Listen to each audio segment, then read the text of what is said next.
Mateo Kapitulo 26. Unya ang usa sa napulog duha ka tinun-an, ang ginganlag Judas Iscariote, miadto sa kadagkuan sa mga pari ug miingon, Unsa may inyong iganti kanako, kun itugyan ko kaninyo si Jesus? miihap sila og katloan ka salapi nga sinsilyo ug gihatag kini kaniya. Sukad ni adtong adlaw, si Judas nangitag maayong higayon sa pagbudhi kang Jesus. Sa unang adlaw sa kasaulugan sa pan nga walay patubo, ang mga tinun-an miadto kang Jesus ug nangutana kaniya. Asa man nimo gustong ipaandam kanamo ang panihapon sa kasaulugan sa pagsaylo? Si Jesus miingon kanila, Adtuan ninyo ang usa ka tawo didto sa syudad ug ingna siya. Ang magtutudlo nag-ingon, miabot na ang akong oras. Ako ug ang akong mga tinun-an maghimo sa kasaulugan sa pagsaylo didto sa imong balay. ug gibuhat sa mga tinun-an ang giingon ni Jesus kanila ug giandam nila ang panihapon.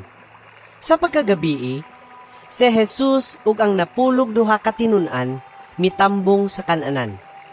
Ug samtang nangaon sila, miingon si Jesus, Sultihan ko kamo. Usa ka ninyo magbudhi kanako. nangaguol pag-ayo ang mga tinun-an ug ang tagsa-tagsa kanila nangutana kaniya. Ginoo, ako ba ang imong gipasabot? Si Jesus mitubag, Ang nagtuslob sa paan uban kanako ni ining panaksan. Maoy magbudhi kanako. Ang anak sa tao mamatay sumala sa giingon sa kasulatan. Apan alaot siya nga magbudhi sa anak sa tao. Maayo palang untag wala siya mataw. Si Judas, ang traidor, miingon, Magtutudlo, ako ba ang imong gipasabot? Si Jesus mitubag. Gisulti nimo. Samtang nangaon sila, mikuha si Jesus sa pan. Nagpasalamat sa Dios ug gipikas-pikas niya kini ug gihatag sa iyang mga tinun-an. Ug miingon siya, Dawatan ninyo kini og kana.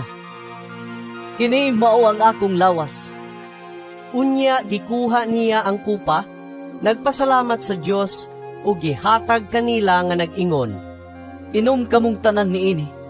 Siya miingon, Kini mao ang akong dugo nga naglig-on sa kasabutan. Ang akong dugo nga gipaagas alang sa daghan aron sa pagpasaylo sa mga sala. Sultihan ko kamo nga dili na gayud ako muusab pag-inom ni ining maong bino hangtod sa adlaw nga moinom ako sa bag-ong bino uban kaninyo didto sa gingharian sa akong amahan. Unya, nag-awit silag usa ka alawiton sa pagdaig sa Dios ug nangadto sa bungtod sa mga olibo. Unya miingon si Jesus sa mga tinun-an, Niining gabi una, kamong tanan managan, ug mamiya kanako. Kaya ang kasulatan nag-ingon, Patyon sa Dios ang magbalantay, ug magkatibulaag ang mga karnero. Apan tapos ako mabanhaw, muuna ako kaninyo sa Galilea. Si Pedro miingon kang Jesus. Dili gayud ako mubiya kanimo bisan pagbiyaan ka sa tanan. Si Jesus miingon kang Pedro. Hinumdumi kini, sa dili pagani mo tugtugaok ang manok karong gabi. Katulog ka mo ingon, nga wala mo ako hiilhi. Si Pedro mitubag. Dili ko gayud ikaw ilimod bisan pagpatyon ako uban kanimo. Ug ang tanang tinun-an misulti usab sa ingon. Unya si Jesus miadto sa usa ka dapit nga ginganlag Getsemani, kuyog sa iyang mga tinun-an, ug miingon siya kanila. Maglingkod ka mo dinhi, samtang muadto ako didto ug magampo. Gidala niya si Pedro ug ang duha ka anak ni Zebedeo. Ug mibati siya dakong kaguol ug kahingawa. Unya miingon siya kanila. Ilabihan ang akong kasubo, nga halos ikamatay ko. Pabilin ka mo dinhi, ug pagtukaw uban kanako. Milakaw siya sa unahan, mihapa sa yuta ug nagampo nga nag-ingon. Amahan ko, kung mahimo, kuha ka nako kining kupa sa pag-antos. Apan dili ang akong pagbuot mao'y matuman, kundi ang imo. Unya mibalik siya ngadto sa tulo ka tinun-an ug nakaplagan niya sila nga nangatulog. Busa giingnan niya si Pedro. Nganong wala man kamo makatukaw, uban ka nako bisag usa lang ka oras. Pagtukaw kamo, ug pagampo, aron dili kamo madaog sa panulay. Andam ang espiritu, apan luya ang lawas. Ug mibiya si Jesus pag-usab ug nag-ampo. Amahan ko, kung imo gayong ipainom ka nako kining kupa sa pag-antos, matuman ang imong pagbuot. Human niini, mibalik siya pag-usab ug naabtan niya ang mga tinun-an nga nangatulog gihapon kay katulgon man kaayo sila. Mibiya na usab si Jesus kanila ug nag-ampo sa ikatulong higayon sa samang mga pulong. Unya mibalik siya ngadto sa mga tinun-an ug miingon, Nangatulog baghapon kamo og namahulay?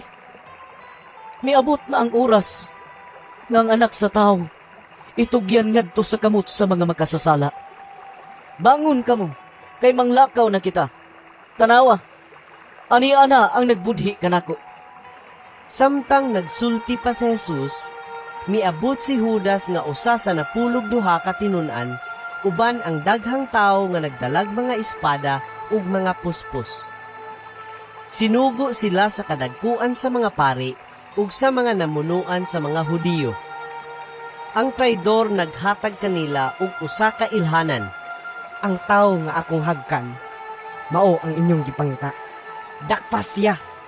Unya miduol dayon si Judas kang Jesus ug miingon, Magtutudlo, ang kalinaw maguban kanimo. ug gihagkan niya si Jesus.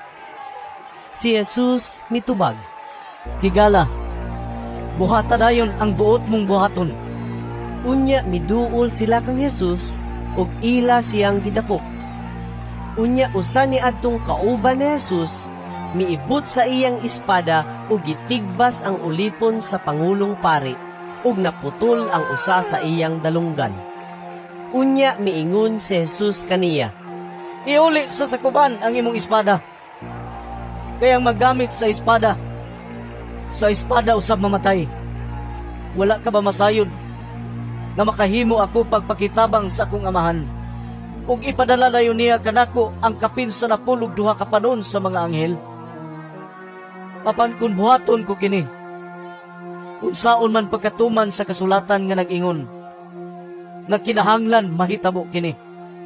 Unya miingon si Jesus sa mga tao, Tulisan ba ako? Nga nagdala pa man gyud mog mga espada ug puspos sa pagdagop kanako. Matag adlaw nagtudlo ako dito sa templo. Apan wala ako ninyo dakpa. Apan kining tanan nahitabo aron matuman ang gisulat sa mga propeta diha sa kasulatan. Unya mibiya kaniya ang tanang tinun-an ug nanagan. Gidala si Jesus sa mga tao nga nagdakop kaniya ngadto sa balay ni Caiphas, ang pangulong pari. Diin nagkatigom ang mga magtutudlo sa balaod ug ang mga pangulo sa mga Hudiyo. Misunod si Pedro hangtod sa hawanan sa balay sa pangulong pari. Unya misulod siya sa hawanan ug milingkod uban sa mga gwardya aron mahibaluan niya unsay sangputan niining tanan. Ang kadagkuan sa mga pari ug ang tibuok hukmanan naningkamot pagpangitag ikabutang-butang nila batok kang Jesus aron mapatay nila siya. Apan wala gayud sila'y nakitang sayop, bisag daghan na ang miadto ug nagsugilon og mga bakat mahitungod kaniya. Sa katapusan, may duha ka tawo nga miduol ug miingon, Kining tawhana nagingon, makahimo ako pagguba sa templo sa Dios ug pagpatindog niini sa tulo ka adlaw. mitindog ang pangulong pari ug miingon kang Jesus, Wala ka ba'y ikatubag ni ining sumbong bato kanimo? apan wala motubag si Jesus. Busa ang pangulong pari misulti pag-usab kaniya. Sa ngalan sa Dios nga buhi, papanumpaon ko ikaw. Sulti kami kung ikaw mao ba ang Mesiyas, ang anak sa Dios? Si Jesus mitubag kaniya. Gisulti nimo. Apan sultihan ko kamong tanan. Sukad karon makita ninyo ang anak sa tao, nga naglingkod sa tuo sa labing makagagahom sa tanan, ug muanhi sinapnay sa mga panganod sa langit.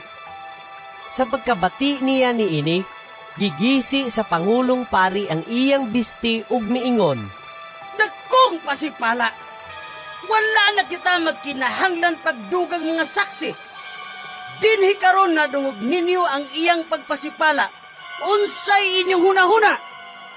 ug sila mitubag. Sadaan siya, o kinahanglang patyon.